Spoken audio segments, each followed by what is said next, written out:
Mobile phone से आप अपने दोस्तों से सीधे बात कर सकते हैं।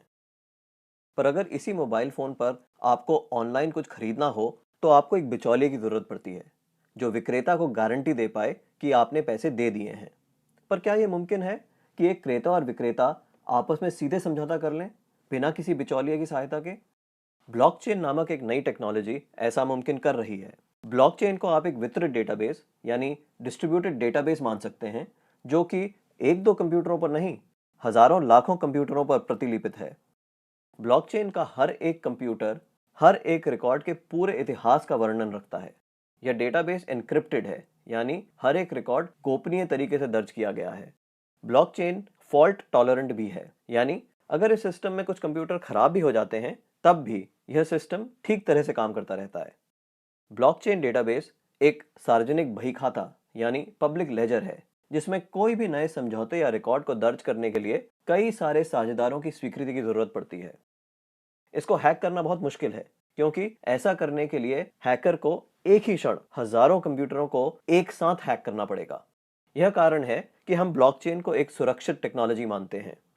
ब्लॉकचेन का पहला प्रयोग हुआ था 2008 में, जब बिटकॉइन नामक एक डिजिटल मुद्रा का आविष्कार हुआ। बिटकॉइन मुद्रा किसी देश, सरकार या बैंक द्वारा नियंत्रित मुद्रा नहीं है, यह एक डिजिटल मुद्रा है। अधिक जानकारी के लिए आप बिटकॉइन को गूगल कर सकते हैं। केवल मुद्रा या पैसे से संबंधित प्रयोजन के लिए ही नहीं, ब्लॉकचेन का प्रयोग कहीं भी हो सकता है जहां पारंपरिक रूप से विश्वास, भरोसे या गारंटी के लिए एक बिचौलिए की जरूरत है। जैसे वह सभी सौदे जिनकी आज नोटरी पब्लिक या किसी सरकारी संस्था को पुष्टि करनी पड़ती है। मान लिया जाए कि आप एक मकान खरीद रहे हैं। आप चाहेंगे कि इस सौदे को सरकारी रजिस्ट्रार के यहाँ दर्ज किया जाए, ताकि आपको एक सरकारी दस्तावेज मिले जो साबित करे कि आप उस मकान के कानूनन मालिक हैं। पब्लिक रजिस्ट्रार केवल इस सौदे का एक सबूत दे रहा है, और ऐसी संभावना है कि भविष्य में पब्लिक रजिस्ट्रार का काम ब्लॉकचेन टेक्नोलॉजी कर दे, क्योंकि उसमें दर्ज सौदे की भी उतनी मान्यता होगी जितनी आज रजिस्ट्री सर्टिफिकेट की है।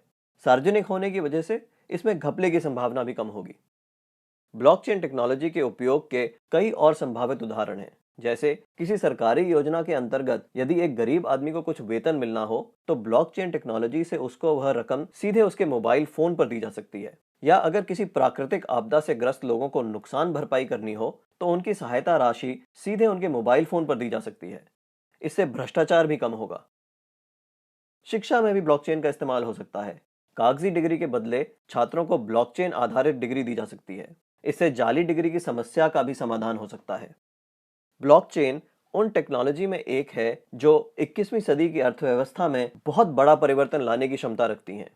आपको ब्लॉकचेन टेक्नोलॉजी में क्या नया हो रहा है, इस पर नजर जरूर रखनी चाहिए।